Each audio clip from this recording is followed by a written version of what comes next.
नमस्कार साथियों। तो आज फ्रैक्शन के उसी कड़ी में डीएम 420 पे आपका स्वागत है और आज हम लोग देखेंगे लाइक फ्रैक्शन को। तो लाइक फ्रैक्शन क्या होता है?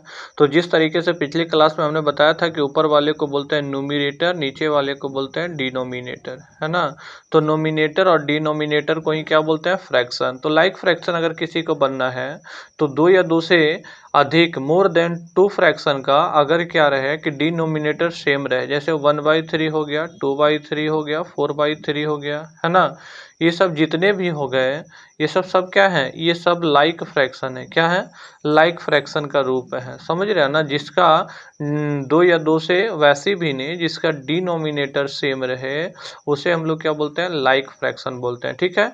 ये लाइक फ्रैक्शन को आप लोग ध्यान रखिएगा, क्योंकि आगे जब टॉपिक में हम लोग ग्रेटर देन स्मॉलर देन की बातें करेंगे तो उस जगह पे ये काफ़ी बेनिफिट पहुंचाने वाली है ना।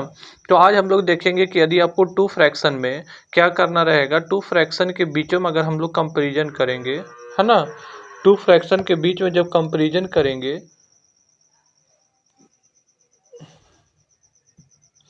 टू फ्रैक्शन के बीच में जब हम लोग कंपेरिजन करेंगे तो हम लोग ये देखेंगे कि किस तरीके से बड़ा और छोटा पता कर सकते हैं। तो कंपेरिजन अगर टू में है तो सबसे आसान कंपेरिजन होता है ना। इसके लिए ज़्यादा जोखिम लेने की ज़रूरत नहीं आ रही है। आसानी से आप इस कंपेरिजन को आप निकाल सकते हैं। ठीक है।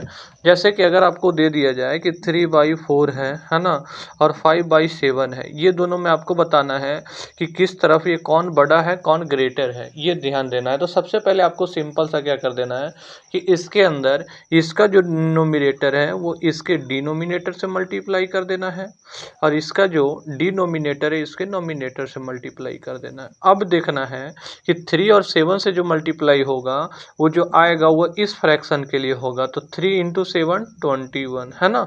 4 × 5 जो आया ये आया 20, और ये जो 20 हो गया ये इस फ्रैक्शन को डिनोट कर रहा है, 21 इस फ्रैक्शन को डिनोट कर रहा है ना। तो अब बताए दोनों में कौन बड़ा है? ये बड़ा है, तो लाजमी है कि 3/4 फ्रैक्शन होगा वो आपका क्या होगा? इसके अंदर ग्रेटर होगा। ठीक है। जब टू फ्रैक्शन की बातें आएंगी तो हम लोग तो इस चीज़ को कर लेंगे। ठीक है। लेकिन जब ज़्यादा फ्रैक्शन की मोर देन की बात आती है तो लोगों को दिक्कतें स्टार्ट होती है ना। अगर टू से ज़्यादा फ्रैक्शन हो तो इस कड़ी में थोड़ा सा मैं बताना चाहूँगा कि टू से अगर ज़्यादा फ्रैक्शन आपका दिया हुआ है और उसमें यदि आपको बोल रहा है तो सिंपल सा कुछ नहीं करना है। अगर जैसे कि बता दिया जाए 3/4 हो गया, है ना, 8/9 हो गया, 6/4 कितना ले ली, 6/5 हो गया। इस तरीके का 3 फ्रैक्शन है। ये तीनों में अगर आपसे पूछे कि कौन ग्रेटर है कौन स्मॉलर है तो पता नहीं चल पा रहा। तो सबसे पहले इसको क्या करेंगे? लाइक फ्रैक्शन में कन्वर्ट कर देंगे। यानी कि लाइक फ्रैक्शन का मतलब सबका डिनोमिनेटर जो है सबका सेम करने की कोशिश करेंगे। और सबका सेम कब होगा? जब ये चारों को हम क्या कर लेंगे, सॉरी 3 का एलसीएम निकाल लेंगे, है ना। एलसीएम की अगर हम लोग बात करें तो एलसीएम देखिए किसी से लगेगा नहीं, तो सिंपल सा मल्टीप्लाई हो जाएगा। मल्टीप्लाई हो जाएगा तो 9 4 जा 36, 36 5 जा 180, यानी कि इसका जो होगा सबका जो डिनोमिनेटर होगा वो 180 के करीब करना होगा, है ना। तो 180 के करीब करने के लिए 4 में कितना से मल्टीप्लाई करेंगे तो 180 हो जाएगा। तो इसके लिए क्या है? 45 से नोमिनेटर में, 45 से डिनोमिनेटर में, ताकि इस फ्रैक्शन के ऊपर कोई भी फर्क ना पड़े, है ना। तो हो गया 180।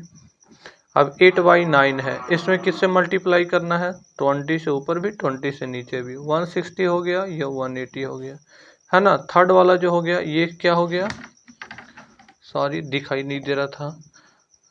थर्ड वाला हो गया 6/5 था, तो 6/5 में कितना से मल्टीप्लाई करेंगे? तो 6/5 में मल्टीप्लाई कितना से करेंगे? 36 से ऊपर भी 36 से नीचे भी, तो कितना हो गया? 180। अब इसमें देखिए कि सबसे बड़ा कौन दिखाई दे रहा है, तो सबसे बड़ा कौन है? 6/5 के लिए ये नंबर आया, तो सबसे बड़ा हो जाएगा फर्स्ट नंबर पे ये। सेकेंड में कौन है? तो ये है। यानी कि अगर हमको असेंडिंग ऑर्डर में दिखाना रहेगा तो हम क्या लिखेंगे? 6/5 हो गया, है ना, 8/9 हो गया और 3/4 हो गया। इस क्रम में क्या हो गया कि ये असेंडिंग ऑर्डर में लिखा हुआ है ना। तो यही हो गया आपको असेंडिंग ऑर्डर में लिखना। ये काफ़ी महत्वपूर्ण टॉपिक था और इसी तरीके से और भी टॉपिक के ऊपर बात करेंगे। यदि आप चैनल पे नए हैं तो हमारे चैनल को सब्सक्राइब कर लीजिए, इस तरीके का सपोर्ट दिखाइए। फिर भी अगर वीडियो अच्छी लगी हो तो कमेंट करना ना भूलें। धन्यवाद।